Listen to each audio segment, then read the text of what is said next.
Picky eaters beware, because today we're cooking rodent. And we're going to be turning nuisance beavers into one of our favorite homestead treats. And I can guarantee you, it's going to be some of the best rodent you could ever eat. So it's wintertime, and wintertime means ice fishing time. And the one thing that reminds me of ice fishing is snack sticks.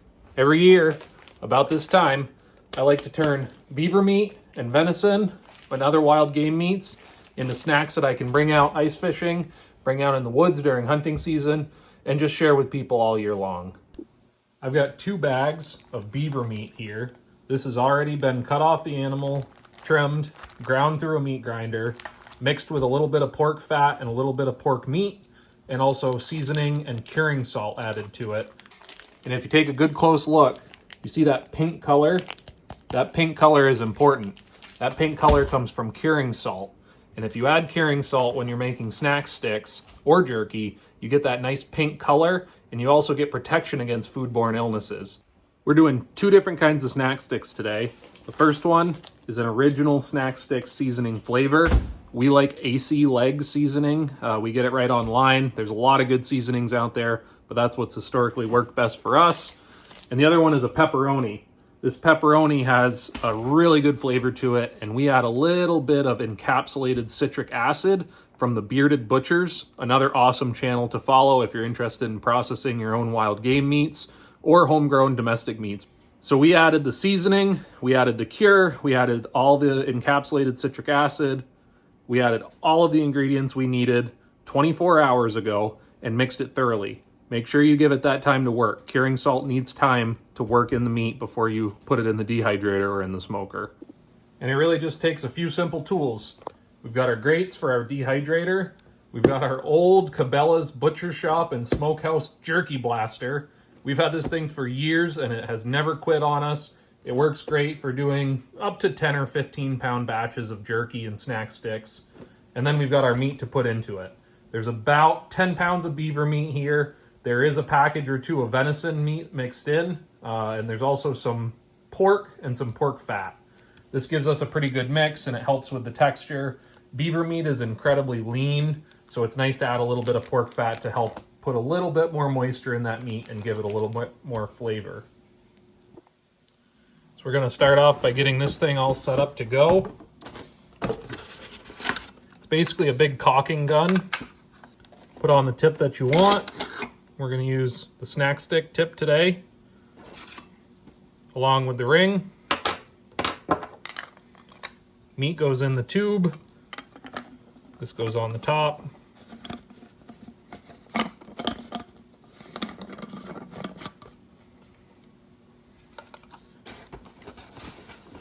And now you're good to go.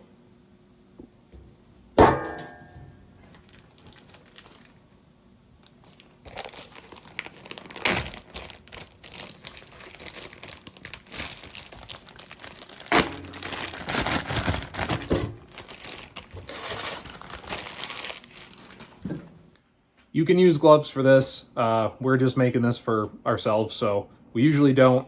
Feel free to throw on a pair of gloves, though, if you want to, but don't come after me. My hands are clean. So all we're doing here is taking that meat that's sat for 24 hours with the seasoning and the cure. We're going to put it into the tube of that jerky gun. Just start packing it in there, 1 piece at a time. Try to get as few air gaps as possible, and just keep going until you've filled that tube all the way up. Give that a wipe on the end to make sure no meat gets into the threads. Screw it back onto the handle of the jerky gun, and then we'll be ready to go and start making some snack sticks. And now that we got this guy loaded up with our beaver meat, all we got to do is start making snack sticks. So here's the fun part. Just start using that jerky gun just like a caulking gun.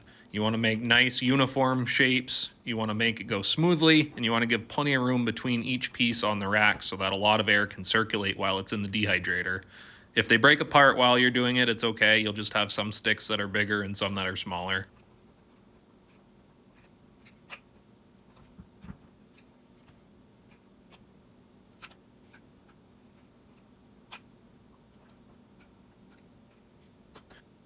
And there they are. They're all ready to go in the dehydrator now. Everything's been extruded, put onto the trays. Now it's time to pop them in there and turn them into snack sticks. You might be wondering why we're not using a casing on these. Well, we don't really like them. The collagen casings never seem to come out that good.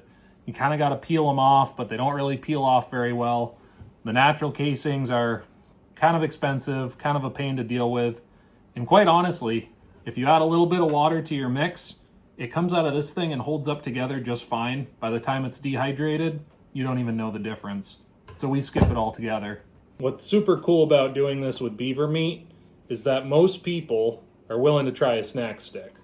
By the time you've ground it up, added seasoning, dehydrated it, put it through all its paces, added the cure, it becomes a product that really is pretty approachable for just about anyone.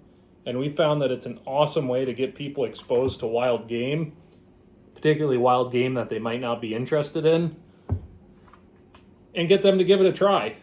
Beaver meat's delicious. I would say that it tastes most like a grass-fed beef. We tend to take all of our beavers and grind the meat because we like to use it for things like snack sticks, spaghetti sauces, burgers, things like that. But you absolutely can cook it just like a steak, and a lot of people do.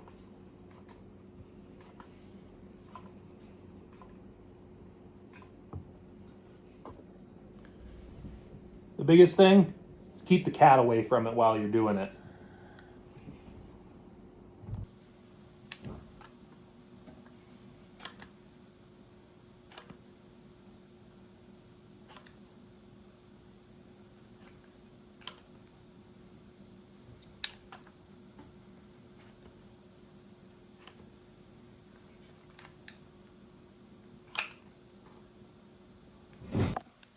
You'll notice that there are some little pieces that break off, like right here and right here. It's not a big deal. As long as they don't fall through the tray, it's fine. If they're too small, I'll take them and throw them back in the bin and put them back in the jerky gun to do over again. If they're big enough to stay, I'll leave them in place.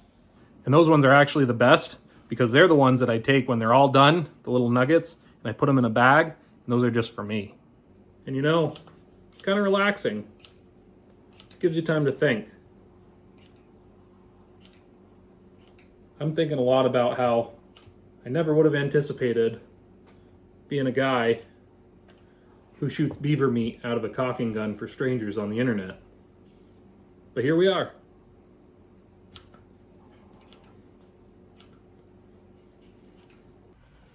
And there you have it. The jerky's all formed. We've got it on these drying trays. We're going to pop it in the dehydrator. Then we're going to taste it.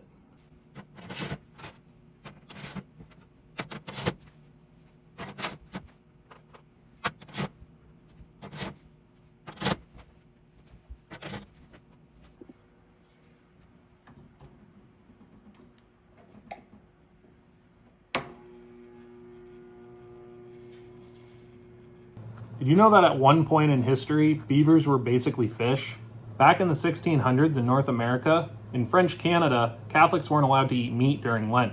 So missionaries wrote to church authorities and asked one question: can we eat beavers during Lent? They figured the tails are scaly, they live in the water, they kind of behave like a fish. Maybe we could get by with not classifying them as a land animal. Not to mention the fact that one beaver can yield tens of pounds of meat. We've gotten as much as 10, 15 pounds of boneless meat off of a single beaver. And around here, a healthy adult beaver might weigh up to 60 pounds. And the ruling that came back was an A-OK. Beaver was back on the menu. History is weird. So these things are done, and they came out awesome. They've got a nice pliability to them. They're not crumbly. They're not dry.